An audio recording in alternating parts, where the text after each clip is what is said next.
Hey everyone, this is Jack Bourne. I'm the founder of Deadline Funnel, and I'm extremely excited to have Melyssa Griffin with me today. Before I give you a little bit more of a formal introduction of our guest, I want to share with you sort of my informal introduction. One of the things I really want you to take notice of right away.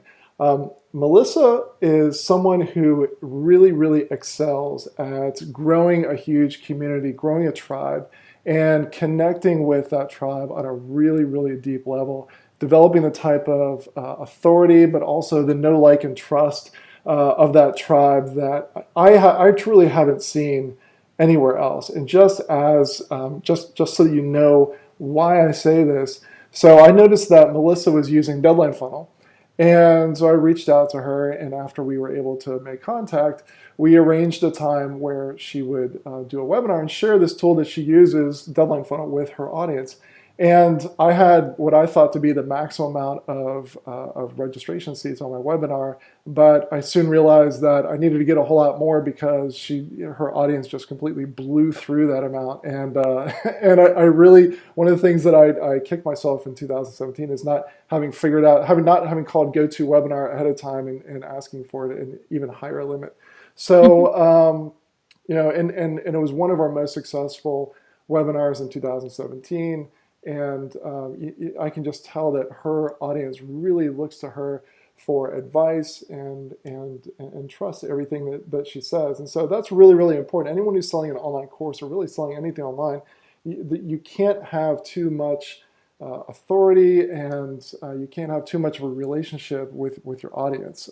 It's so vitally important. And so I hope that we can talk about that today, and I hope that you learn that. But if nothing else, I think that you should join her email list and join her community and see firsthand how it is that she goes about doing that. So with that, I've been doing a lot of talking, but let me go ahead and get the official introduction out of the way, because there's some details I want to hit here.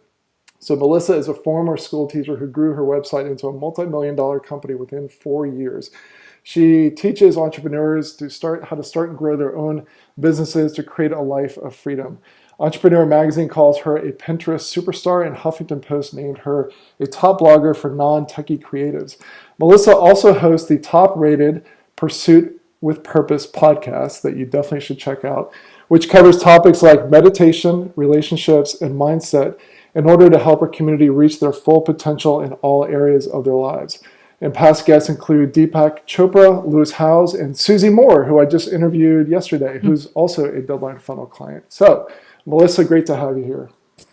Thank you so much for that extremely generous introduction, Jack. I really appreciate that. And it's always such an honor to collaborate with you on anything. So excited for this interview and to be able to communicate with your tribe. I'm sure that they look up to you in very similar ways. Yes, well, I'm really looking forward to hearing some of the things you've been up to. So why don't you start by sharing a little bit of your background and some of the big lessons that you've learned, because a lot of our clients are course creators as well, and I know that was a big turning point for you.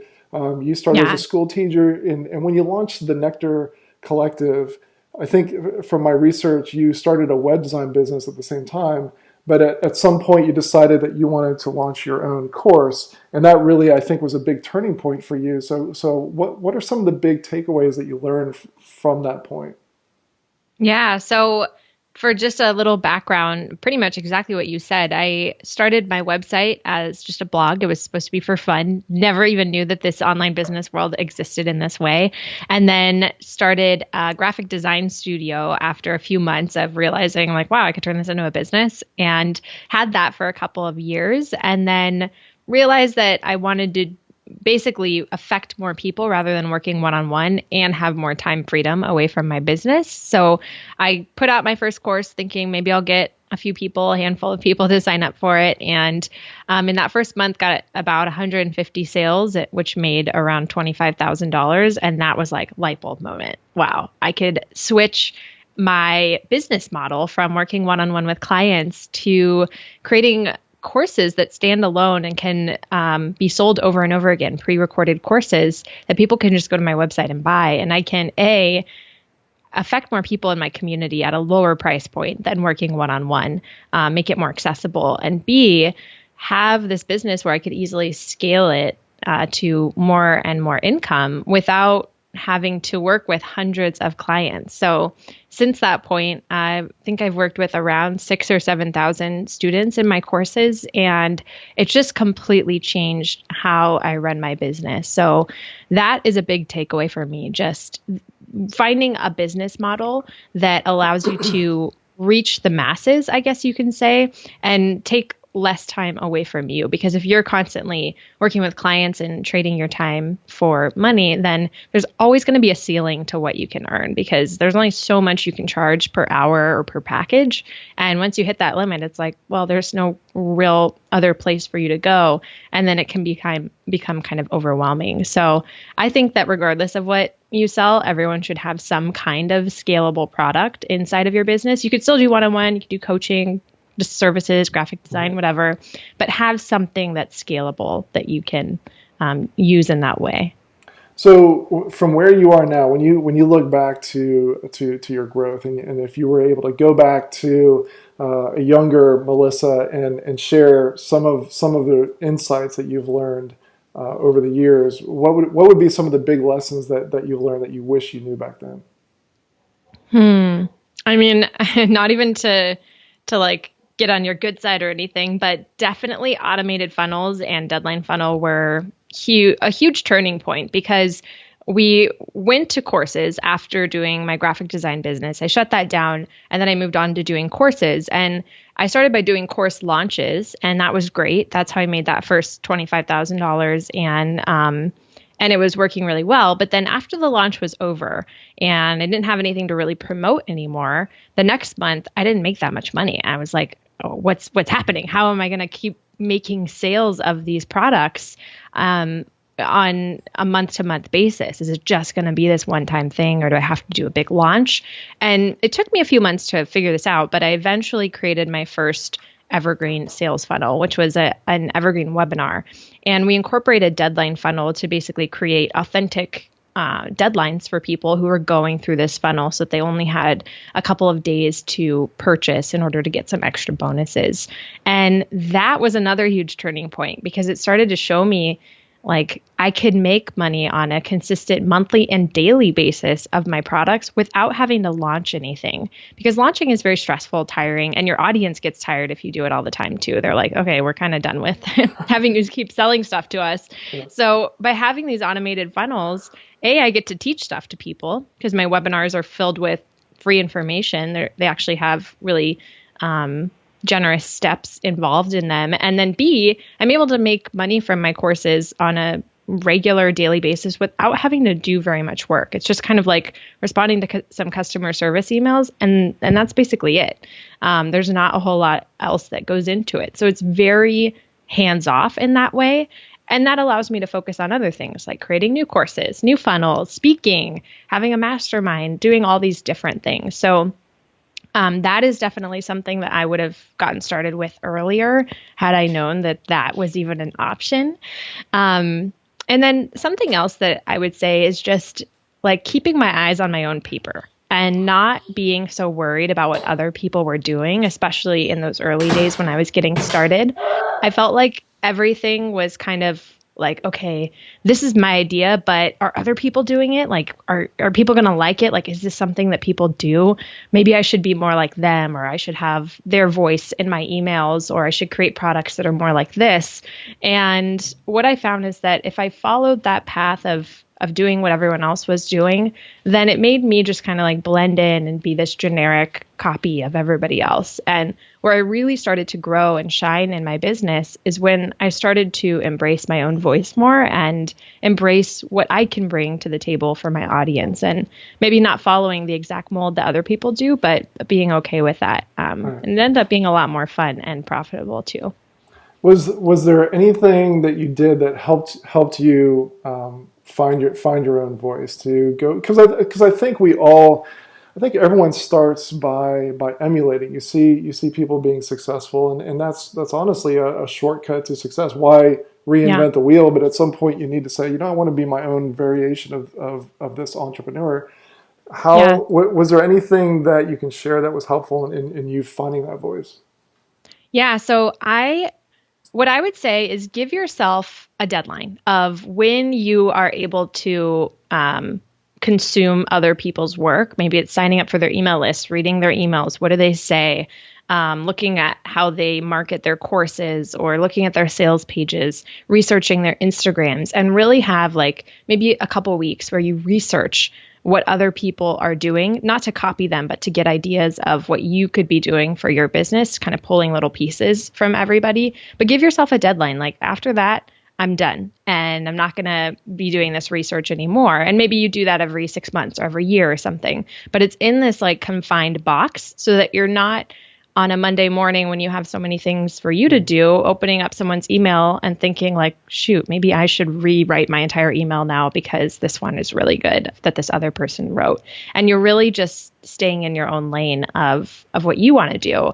Something that I did, and I think this is also just a factor of listening to yourself. I noticed that maybe a year ago, I felt like I was getting too much information from other people, like too many other people's brands were in my feed, in my inbox.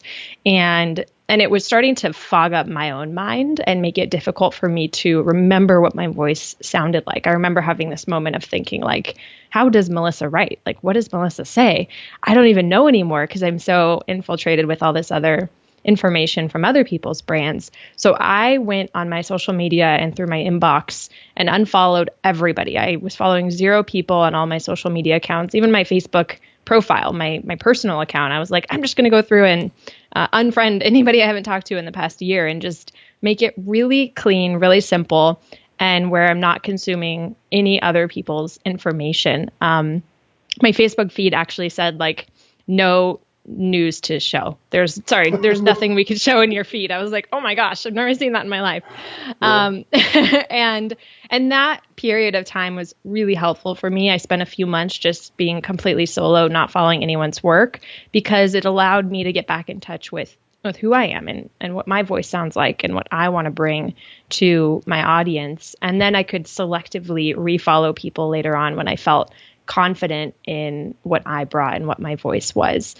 And during that period of time, I would say, like, be actively working on your voice. Maybe it's you start to write based on how you talk.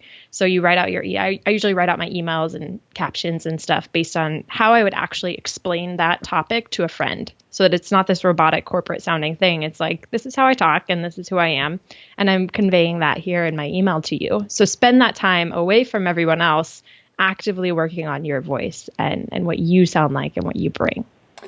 That listening to yourself and that inner game, I know that that's something that has become more and more and more of your focus, especially with the Pursuit with Purpose podcast. I want to get into that real quick, but before I do, I really want to emphasize that once again, you really walk your talk. One of the most shocking emails that I saw in 2017 was when you announced that you were going to close down this huge Facebook group of, I think it was 70,000 members. And most people would, sell off, a beloved pet in order to have, a Facebook group of 70,000 people. And you were closing it down. And again, in my research leading up to our talk today, I've heard you say that it was primarily because you felt like it was out of alignment with what you wanted to do, and you wanted to have smaller, more focused, deeper interactions with smaller members of your audience. Is that a fair assessment?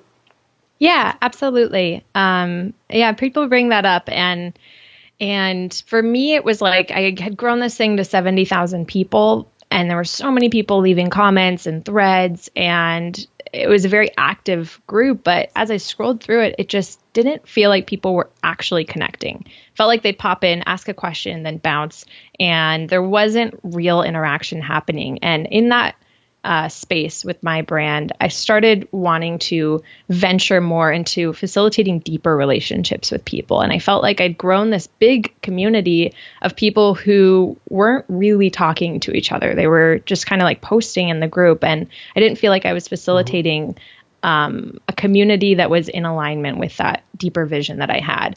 And it was a tough choice. I definitely had some calls with my team. I had to do a lot of thinking myself. I knew the impact that it would have on the people who were in it, because I know that some people did get a lot of value from it, but I just didn't feel like it was in alignment with where I wanted to go. So if it meant losing some sales because we didn't have that marketing channel, I was okay with it, because I feel like if my business isn't in alignment with my purpose and what feels good to me at the end of the day, then it's not something that's worth pursuing.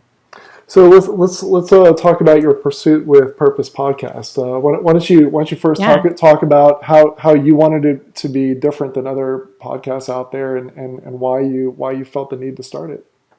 Yeah. So around the end of 2016, I'd had this great year in my business. We quadrupled sales. Actually, I think we quintupled sales 5 times to over $1 million. And it was like this crazy goal that I didn't expect to ever hit in my life. And there I was hitting that goal. And I think I had basically a breakdown at that point, end of 2016, because it just felt like I had spent the entire year building this business, which was so great. And yet I was completely miserable. And the reason was because I'd spent all that time building my business and then neglecting my personal relationships, my family, any activities or hobbies that I enjoyed doing. It was literally like I would spend all day on this business and I'd be looking at people's social media accounts, reading their emails, and just getting in this zone of comparison and competition. And it really started to wear on me at the end of the year. And I would see all these big numbers that people were talking about, their $1 million launches and 6-figure this and that. And I thought, like, I need to hit that. I need to do this. I need to basically be enough. And I think at the end of the day, I was really striving to just prove my own self-worth to myself. And I had this moment at the end of 2016, realizing that I was doing that and that I was making myself miserable with this business. So I decided to start shifting things and to focus less on the income that we were bringing in and more on the mission and purpose that I'm fulfilling with my business. So at the start of 2017, I started to make some big shifts. We did a big fundraiser to raise money for Pencils of Promise. And we really just started to shift our focus, especially during launches, automation, from how many sales can we make no matter what, to how many people are we affecting and how can we affect them in a deeper way? How can we create these relationships with people that really fuel their full potential? And that kind of spurred the closing of the Facebook group. It just didn't feel in alignment with that vision anymore. It was like the old Melyssa kind of tactic. And so I started the podcast as another way of sharing that message of what I went through, and also helping other entrepreneurs who maybe feel distracted by talk of they should earn X amount of money or they should have 100,000 Instagram followers, just feeling like their worth is measured based on how much they're earning and how many people are following them versus what they're actually doing with their business and the kind of life that they're creating. So it's called Pursuit with Purpose because I still want to help people pursue their biggest dreams, whether that's building a business or anything else that they want to do with their life. But I want it to be purposeful. So I bring in people who talk about a range of different topics, from self-love to I interviewed Gabby Bernstein about how to stop judging ourselves and how that can help your life. I've interviewed people about meditation and how to have better relationships, because I think if you have this holistic view of your life and you're working on bettering yourself and your mindset, then that will just translate into what kind of business you're able to build too. So that's what the podcast is about. And I recommend anyone who's into podcasts, and hopefully everyone is, you definitely should go check it out. You've interviewed some great people, including our mutual client, Susie Moore. So shout out to Susie. Love Susie. She's amazing. She's awesome. She's amazing. But one of the things that I picked up in my research was that you really have a strong focus on your morning routine, which is something that's been a big thing for me in developing my morning routine. And I think there's a lot of parallels in what you do and what I do. Some differences, of course, but can you share, like, what's your philosophy about starting your day off right, and what are some of the things that you do? Yeah, so I actually fell out of doing my routine for a couple weeks in around the holidays, around December, January, and I felt it. I felt a total difference in my life, how I reacted to things, how I showed up, how confident I was, how well rested and energetic I was. So I can see firsthand how much of a difference it makes in my life to have a really solid morning routine. So what I do for my routine is I get up. The first thing I do is I make my bed because I want to start my day doing something productive and really showing up for myself, because I think there's so much self-integrity that's involved in our lives that it's easy to just be like, I'll do all this stuff for other people, but then my own stuff I'll just kind of like push off. And I think making your bed is that first key to showing up for yourself. So I do that. And then I also journal. So journaling has been one of the best things for my own personal growth and for finding my voice that I think I've ever done. In the morning, I journal 3 pages at least. Sometimes it's like 12, but other times it's 3, at least 3 pages. And it's called Morning Pages. Mm-hmm. It's actually this thing created by Julia Cameron. And the reason it's 3 pages is because by the first page, maybe you're just kind of like in a stream of consciousness, whatever comes up. By the first page, you're kind of just like going through the motions, getting stuff out. By the second page, you're kind of like, okay, what else should I write about? And by the third page, you're just like digging as deep into yourself as you can, because you're like, what else can I write about? And then you really start to pull out the deeper layers of who you are, because you get rid of that surface level chatter from the first and second pages. So I do that, and I always end with at least 3 things that I'm grateful for. And that alone has really shifted my own consciousness of seeing things from a place of gratitude rather than a place of lack. And that helps me just go into my day with more gratitude for everything that happens. And then I read. I always read every morning, and I try to read every evening too. And that is just a way for me to have some space for myself and to gain knowledge. I wasn't a big reader until a couple years ago, when I realized like anything I ever want to know in the world is available to me for like $8. Right. And I could read a book and learn anything I want for like $8. And I was like, why am I not doing this more? Why am I not reading more? So I try to read at least 1 or 2 books per month, and really keep that an active part of my process. And then I meditate. Meditation has really helped me too. I try to meditate twice a day. Doesn't always happen, but that is the goal. And I always have a green juice, some kind of healthy cold pressed juice. I live in Venice in LA, and as soon as I moved here, the green juice culture really infiltrated my life. I think it's required. Yes, you have to drink totally required. You need green juice, and you need like a crystal and a yoga mat if you want to live in LA. So I do that. I always try to start with something healthy. I drink 10 cups of water per day. So I always start with a glass of water too. Just being hydrated gets rid of headaches, helps you with energy levels. And those are the biggest things that I do each day. There's some other little things that I throw in, like supplements and whatnot, but journaling, reading, meditation are like the big 3 for me.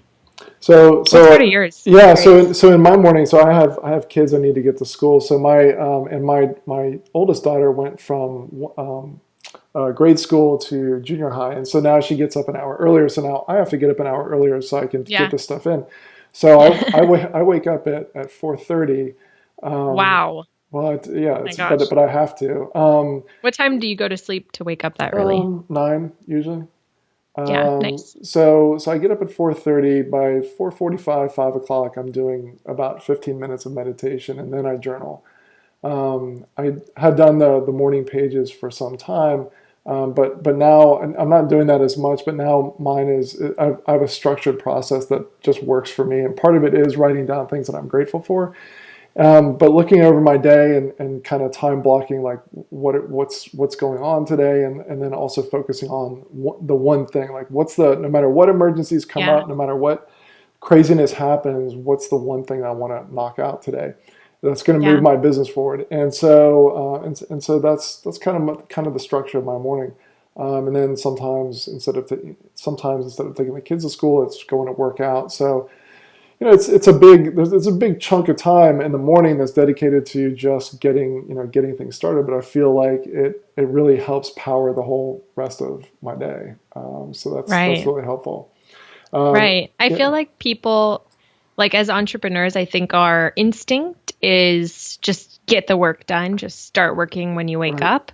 But I used to be that way, but what I realized is like if I'm not at my best, then my business isn't going to be at its best either. So I really need to prioritize my own personal growth. And if that means starting work at 10 or 11 every day, then that's what I need to do. And maybe I have less time to get work done, but I'm going to get more thoughtful work done. I'm going to do it better than I would if I just got up and got started working. All right. Quality over quantity. Yes. Um, so this has been terrific. Let me ask just two final questions, Sure. and then we'll wrap up. So for someone just starting out who sees the success that you've had, what would be a piece of advice that you would give to someone just starting out?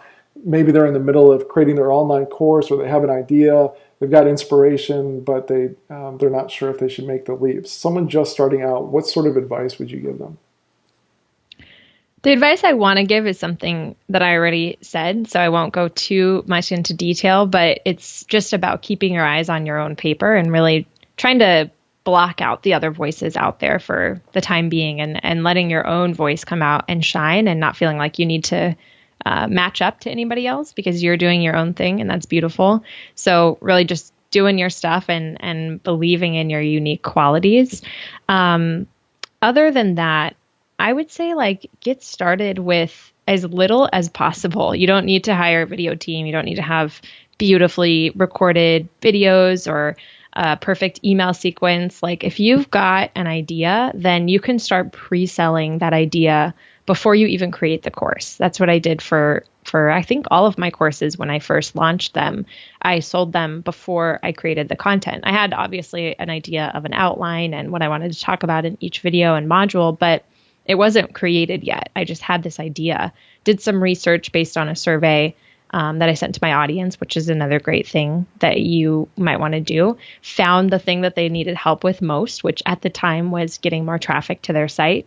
And then I made a course that targeted that idea, but I pre-sold it. So I would say get your idea, start growing that audience. Does not have to be big at all, and start pre-selling whatever that idea is. And then after you get some sales, then you can begin creating the course. Right. And so let me finish with this question. Is there a powerful question that you turn to often to help you give clarity and direction? There actually is. So I started asking myself, instead of what do I want to do, it's who do I want to be? And when I'm able to answer, who do I want to be in this moment? Who do I want to be in my business? Who do I want to be in my life, in my relationships? Then it gives me so much more clarity on what I want to create in the world and how I need to show up in order to create those things. So who do I want to be is something I go to a lot. Awesome. Well, thank you so much, Melyssa Griffin. And please go check out her podcast, Pursuit with Purpose, and go sign up for her email course. It's really, really good. I commented to Melyssa via email, I don't know, a year or so ago when I first signed up. I said, man, your first 5 or 6 emails, which is where I was at the point, are really, really good. Like I really feel like I've got a sense of who you are. And I think that your voice does shine through really, really well. Thank you. I appreciate that. I remember that email you sent me. That meant a lot. Yeah. So it's been great having you. Thank you so much. Thank you, Jack. I appreciate you having me on.